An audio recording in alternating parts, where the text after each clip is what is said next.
Olá, nesse momento a gente vai falar um pouco sobre Antônio Gramsci e a ideologia. Antônio Gramsci ele foi um filósofo italiano que nasceu no ano de 1891 e faleceu no ano de 1937. Além de filósofo, ele foi um linguista, um literato e um político, na época em que Mussolini presidia a Itália. O que seria a ideologia? Na visão de Lenin, a ideologia seria uma ilusão cognitiva ou uma falsa consciência. Pensamento este que é caracterizado pela crítica do papel do alienado e o papel do alienante dessa ideologia. Já Lenin, por sua vez, ele vai colocar o sentido da positividade no termo ideologia. Ele vai dizer o seguinte: a ideologia seria um elemento estruturante da experiência vivida em nosso dia a dia. Teríamos, assim, dois sentidos do termo ideologia. Um sentido positivo, e um sentido negativo da ideologia, dando a ideia de algo como verdadeiro ou colocando como se fosse algo falso. E o que diria Gramsci sobre essas duas visões, em certo sentido, antagônicas sobre ideologia? Levando em consideração o sentido da eficácia, o sentido materialista, né, da ideologia, não se pode afirmar categoricamente a existência prática se essa ideologia ela não for capaz de se ajustar à realidade social. Ou seja, a ideologia ela tem uma relação com a questão estruturante, as relações vivenciadas no nosso dia a dia pelas pessoas. Sendo assim, classes, segmentos ou experimentam suas relações sociais com uma certa aparência de realidade, essa ideologia ou esse pensamento elas vão nos atingir no dia a dia, de forma, vamos dizer assim, espontânea.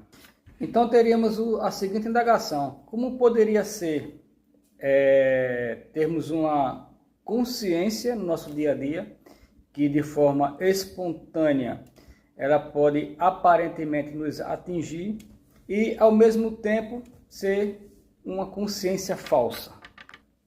Nesse sentido, posso dizer que uma ideologia, vamos dizer, uma ideia positiva da ideologia, ela tem que ter uma relação vivenciada, mas não tem força para proscrever uma ideia de uma ideologia negativa ou de uma falsa consciência. E aí é onde entra o pensamento de Gramsci, que ele vai dizer que o sistema de ideias, de sentimentos e de valores, ele tem um sentido verdadeiro por ser necessário. Quer ver um exemplo disso? O positivismo clássico ele vai dizer que o pensamento de uma doutrina mágico-religiosa seria uma formação puramente teológica ou metafísica, e seria um contrassenso esse pensamento do ponto de vista da ciência.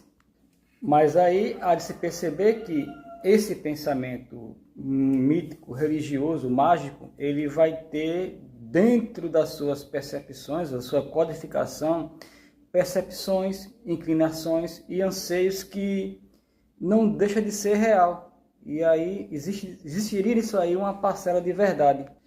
E assim teríamos uma fragmentação dessa consciência que se apresenta em distintas e contraditórias maneiras. E aí a gente vai ter o seguinte: a gente vai ter classes ou segmentos dominantes que conseguem apresentar suas ideias de forma mais não fragmentadas, ou seja, de forma mais sólida. Isso porque essa classe tida como dominante, ela coloca a sua percepção de realidade, de ideia, né, de ideologia, elaborado de forma consistente, uma elaboração que vem de séculos e que tem uma longa experiência histórica. Daí se dizer que grupos subalternos eles teriam mais dificuldades para colocar ou interpor ao pensamento, ou à ideologia, ou à realidade dessas classes dominantes, devido à dificuldade que eles têm de se fazerem mais sólidos, mais agregados.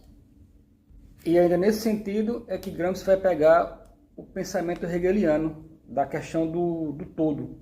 Ele vai dizer, abre aspas, o verdadeiro é o todo, e esse todo, ou porém, esse todo é somente a essência que atinge a complexidade por meio desse desenvolvimento.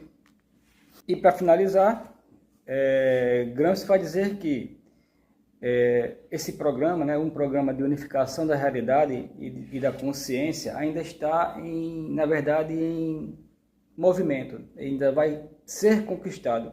E aí, quando conquistado, vai superar desigualdades e vai superar essa divisão que nós temos na sociedade, ou seja, diversas ideologias conflitantes no nosso dia a dia. Obrigado e até a próxima.